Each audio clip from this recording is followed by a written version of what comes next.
filosofia ocidental, na forma que ela assumiu em nossa cultura, foi inaugurada por Sócrates, Platão e Aristóteles. Esses três filósofos gregos acreditavam que é preciso encontrar a explicação da realidade do mundo nele mesmo, e não na religião ou na mitologia. Questionavam assim a validade do pensamento mítico. Para Sócrates, Platão e Aristóteles, o primeiro compromisso imposto pelo exercício do conhecimento é o compromisso com a verdade, tal qual ela se revela ao homem que aplica a razão na sua descoberta.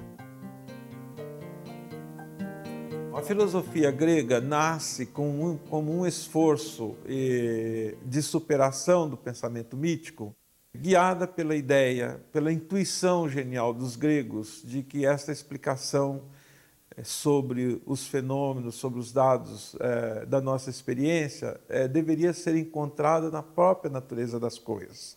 Não na intervenção dos deuses, na vontade arbitrária dos deuses, mas era possível, através do investimento da razão, do trabalho da própria razão, encontrar essa explicação imanente na própria realidade do mundo. A filosofia grega buscava a superação racional da mítica, afirmando a condição do homem como fundada numa essência, imutável e eterna, perfeita em si mesma, mas comprometida por seu vínculo à matéria. A ideia é que cada ser traz em si mesmo, traz dentro de si mesmo, um conjunto de características permanentes que definem a identidade desse ser. E todo o seu comportamento, todo o seu modo de ser decorre dessa essência. Por isso, da gente dizer que, para eles, o agir segue o ser.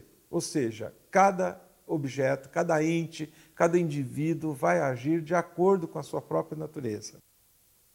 Todo o esforço da filosofia, além de conhecer todos os objetos do mundo, era de conhecer também a natureza humana, porque era em função desse conhecimento da natureza humana, dessa natureza que era uma substância que constituía assim uma essência definitiva, é que nós podíamos aquilatar também a justeza, a correção, a procedência do comportamento humano. O que a filosofia grega está trazendo é exatamente esta capacidade que o homem tem de direcionar o seu comportamento, de direcionar a sua ação, exatamente a partir do conhecimento que ele vai ter da sua natureza. A filosofia, surgida assim como tentativa de explicar racionalmente todos os aspectos da realidade, nasce simultaneamente como proposta de educação dos homens. O filósofo não fica meditando sozinho, ele sente a necessidade de compartilhar suas descobertas, suas reflexões, suas críticas. Os gregos, justamente nesse momento, não percebiam e não valorizavam muito as influências que as circunstâncias, que o ambiente causava sobre o nosso comportamento. Mas, de qualquer modo, o que é importante observar é esta ideia de que esta natureza é o critério maior para os seus valores, para a sua ação e, consequentemente, é o caminho, é o parâmetro da sua educação.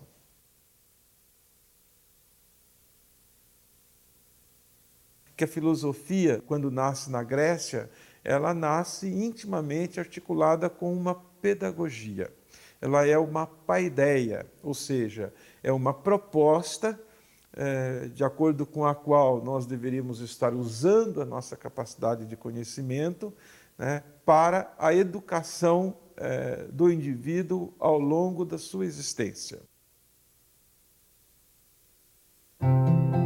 Os predecessores de Sócrates, conhecidos, portanto, como pré-socráticos, são os primeiros a questionar a validade do pensamento mítico.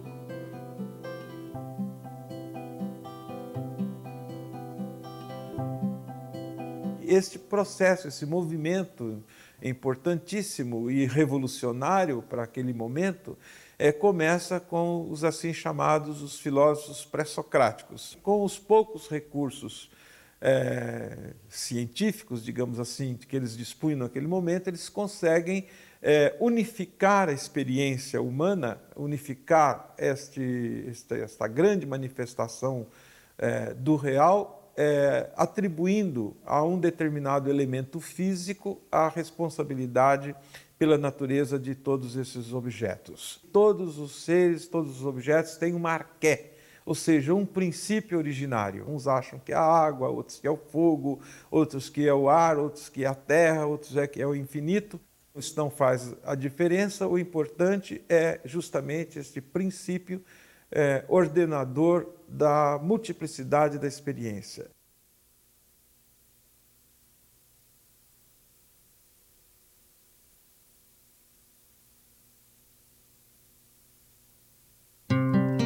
Entre os pré-socráticos estavam os sofistas.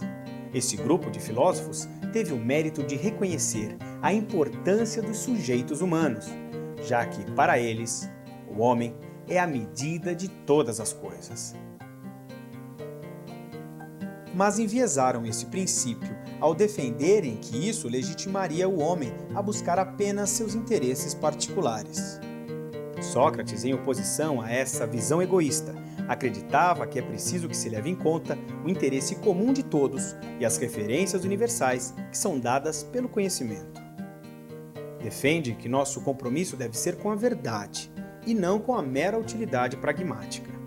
Para ele, devemos conhecer o bem e a verdade e, com base nela, agir de forma justa. Sócrates vai ver na posição dos sofistas um pragmatismo muito grande, um grande convencionalismo, e a busca de um conhecimento muito interesseiro, sobretudo para as finalidades políticas daquela época, e vai propor, ao contrário, o uso do conhecimento única e exclusivamente compromissado com a busca da verdade. Com Sócrates, a filosofia, então, se transforma literalmente numa grande pedagogia, né? Na formação da juventude, na formação dos espíritos para o exercício do conhecimento. A posição do Sócrates é conhecida na história da filosofia como sendo a de um intelectualismo moral. Ou seja, é com base no conhecimento racional, no conhecimento sistemático, que nós podemos encontrar as diretrizes para o comportamento humano, para o comportamento ético, para o comportamento político. Nesse sentido, Sócrates desenvolve uma pedagogia da inteligência, uma pedagogia da racionalidade, partindo da ideia de que todos os indivíduos, até os mais simples, trazem dentro de si todo esse potencial do conhecimento. Faz uma proposta de uma maiêutica, ou seja, da arte de partejar ideias, em que o educador, o mestre, à medida em que ele vai interrogando de maneira adequada o seu discípulo, o discípulo vai conseguindo encontrar em si mesmo as razões, as explicações e as verdades.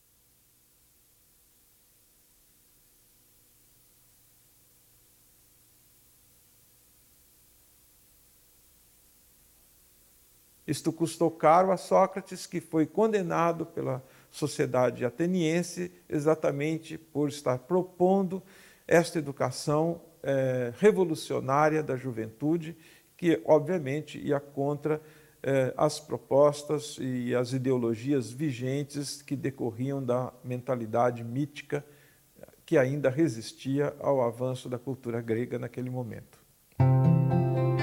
Entre as acusações está a de que Sócrates comete crime corrompendo os jovens e não considerando como deuses os deuses que a cidade considera. Platão, discípulo de Sócrates, vai procurar implementar a proposta filosófica de seu mestre e constrói uma sofisticada teoria do conhecimento, de acordo com a qual existiria num mundo superior, num plano superior, um mundo das ideias, e com as quais conviviam também as nossas almas, que já estavam lá de toda a eternidade. E no centro deste mundo das ideias estava a ideia do bem, que para Platão era a referência maior do mundo dos seres. No mundo das ideias de Platão, havia uma ideia para cada espécie de seres. Existia uma ideia de árvore, que era a essência verdadeira de árvore. As árvores aqui da Terra não passam de cópias imperfeitas daquela ideia. Elas participam de sua perfeição, porém, nunca chegam a igualar-se a ela. No entanto, uma vez encarnadas, e esta encarnação era uma espécie de necessidade que o Platão não tem como justificar, uma vez encarnados aqui no mundo, os homens vão resgatar, vão aceder novamente a esse mundo das ideias através do conhecimento. O conhecimento é exatamente esta volta ao mundo inteligível a partir do impacto das experiências sensíveis que ele vai tendo aqui no decorrer da sua existência. Todo o papel da pedagogia, todo o papel da filosofia para as pessoas é exatamente tentar refazer este caminho de volta, tentar suscitar a lembrança destas ideias, uma vez que é pelo conhecimento dessas ideias que nós temos acesso à verdade. Então, eu vou saber o que é o amor, vou saber o que é a igualdade, vou saber o que é a justiça, porque essas ideias já existem de toda a eternidade. Chegando ao mundo das ideias, nós temos o conhecimento verdadeiro, a partir do qual nós podemos também direcionar o nosso comportamento, o nosso modo de agir aqui na existência terrestre.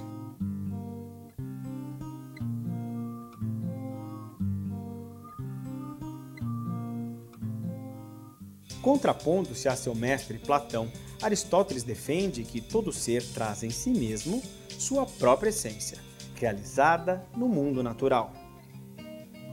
A sua posição é realista, ou seja, os seres existem em determinação direta de sua própria essência, isto é, pelo conjunto de características específicas que estão inscritas na substância básica que os constituem como integrantes de uma espécie. Para Aristóteles, existem sim as ideias, mas elas existem nos próprios seres e não no mundo das ideias. E, por sua vez, propõe uma teoria que é conhecida como a teoria hilemórfica, de acordo com a qual todos os objetos, todos os seres, todos os entes são formados por coprincípios. Cada ente se compõe de dois coprincípios. Ele existe e existe sob a forma de uma essência. Então, a primeira composição se dá entre essência e existência. Por sua vez, essa essência se subdivide em outros dois coprincípios. De um lado, a substância, de outro lado, os acidentes. A substância é aquilo que responde pela minha identidade, aquilo que me insere numa determinada espécie, né? E os acidentes é aquilo que me diferencia. Por exemplo, me diferencia como indivíduo, a cor, o tamanho, a forma, a raça, o gênero, etc. E, por sua vez, essa substância se compõe com dois coprincípios, a matéria e a forma. A matéria são os elementos gerais que constituem a nossa substância, enquanto que a forma é aquilo que corresponderia ao núcleo mesmo da nossa essência. E cada ser existe em decorrência da união de matéria e forma, de substância e acidentes, de essência e existência. E a morte exatamente representa a separação. Evidentemente, os seres não são eternos, eles se constituem a partir exatamente desta composição. Matéria-prima e forma específica são a substância constitutiva de cada ente. Por sua vez, a substância une-se aos acidentes que individualizam cada um, formando assim a essência completa do ser. A essência determina como se dará a existência real de cada ser. E nessa essência estão contidas, em potência, todas as características que cada ente pode desenvolver, mediante um processo de atualização. Os entes se formam e se desenvolvem passando sempre de um estado de potência a um estado de ato. E é assim que se dá no caso da nossa educação. O que está ocorrendo quando nos educamos é um processo de atualização de nossas potencialidades, presentes na nossa essência, bastando que sejam ativadas para se realizarem. O papel da pedagogia é exatamente essa ativação. No caso do homem, então, por exemplo, que ele possa desenvolver plenamente a sua condição de ser racional, de ser espiritual, que é determinado pela sua forma específica. Não é daí chamar a forma específica do homem da sua alma inteligível.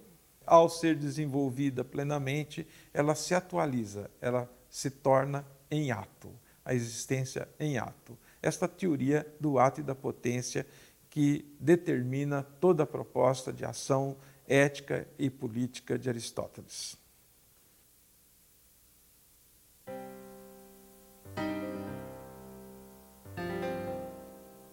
A expansão do Império Romano por terras banhadas pelo Mediterrâneo fez com que duas culturas, até então isoladas, a judaica e a grega, entrassem em contato. Um encontro que provocou importantes mudanças nas concepções de mundo. O cristianismo entra em cena com sua síntese cultural, originando-se como movimento social e religioso. O cristianismo incorpora os princípios fundamentais do pensamento grego. Através do cristianismo, esses princípios são legados ao Ocidente.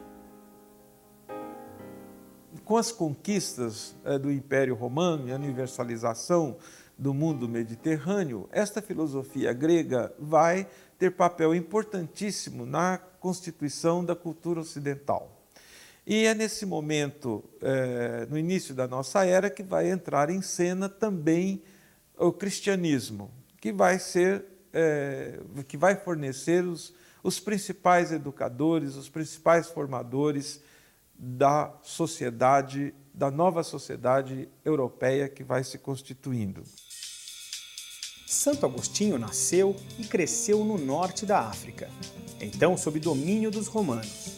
Filósofo, teólogo e bispo da Igreja Católica, serviu-se da filosofia platônica para apoiar a teologia e a moral cristãs.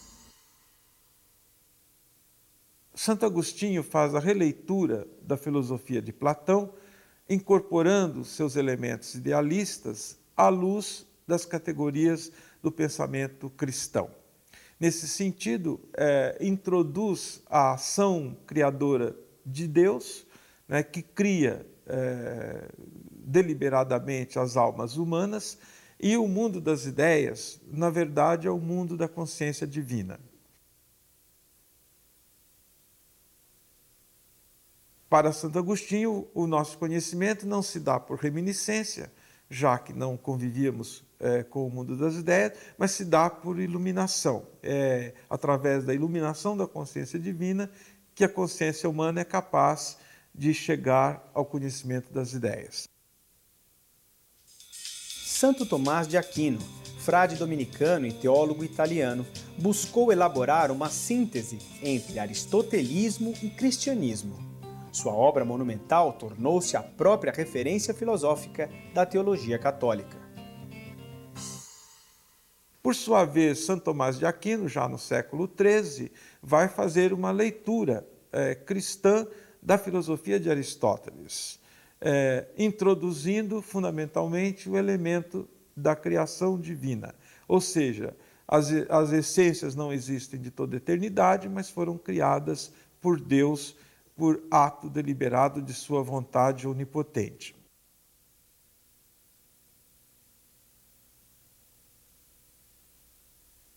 Unindo o pensamento platônico e o pensamento aristotélico com os princípios teológicos do cristianismo, forma-se uma grande pedagogia, a chamada escolástica, que é a grande responsável pela nascente cultura escolar que ocorre na Europa antiga e medieval. Escolástica é uma linha filosófica constituída na Idade Média.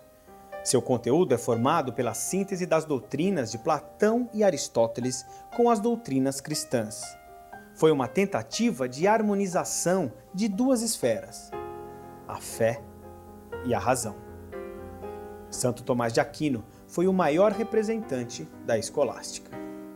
Trata-se de uma pedagogia fundamentalmente essencialista que reproduz esta proposta grega, particularmente a proposta aristotélica, no sentido de que educar, elevar a criança do estado de potência para o estado de ato representado pela idade adulta.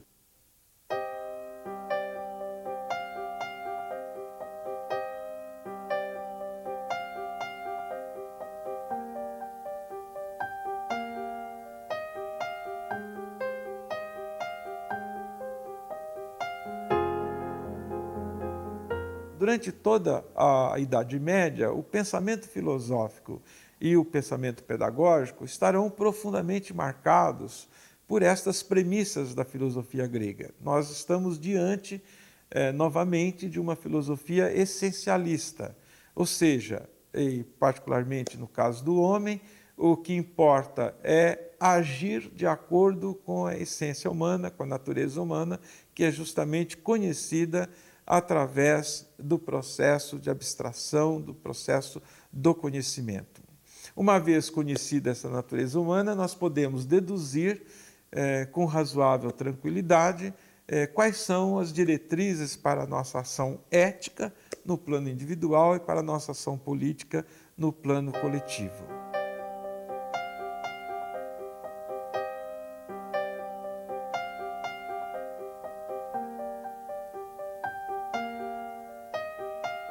A filosofia de perfil metafísico, tal como acabamos de descrever, baseada nesta concepção das essências, foi predominante no período medieval da cultura do Ocidente. Hoje, esta perspectiva, filosoficamente, foi bastante criticada e é mesmo superada.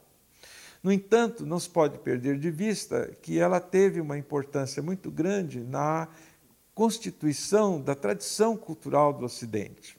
Haja vista, por exemplo, a importância da participação da pedagogia dos jesuítas, por exemplo, na formação da cultura brasileira. Certamente, hoje nós não pensamos mais em termos de essências. Hoje nós temos uma ideia bastante diferente, mas a tarefa da filosofia, a missão da filosofia, o papel da filosofia continua sendo o mesmo, que é, diante deste espanto que nós temos frente à própria existência, de procurar o seu significado. Se é verdade que não mais explicamos as coisas e o homem pela perspectiva da filosofia grega, continuamos enfrentando ainda hoje os mesmos problemas enfrentados por esses primeiros filósofos. Continuamos buscando respostas para eles até hoje. Por exemplo, somos mesmo capazes de conhecer a verdade? Como organizar a cidade, a polis, para que possamos viver de forma digna?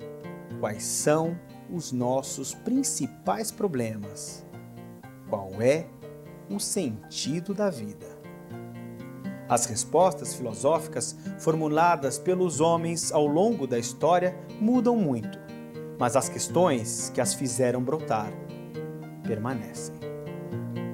E, igualmente, a educação continua com o mesmo desafio, que é de levar o homem, a partir dessa sua experiência, a partir de sua experiência histórica, a encontrar os caminhos mais adequados da sua existência, de forma que ele possa ter uma existência melhor, se realizando, se tornando mais feliz.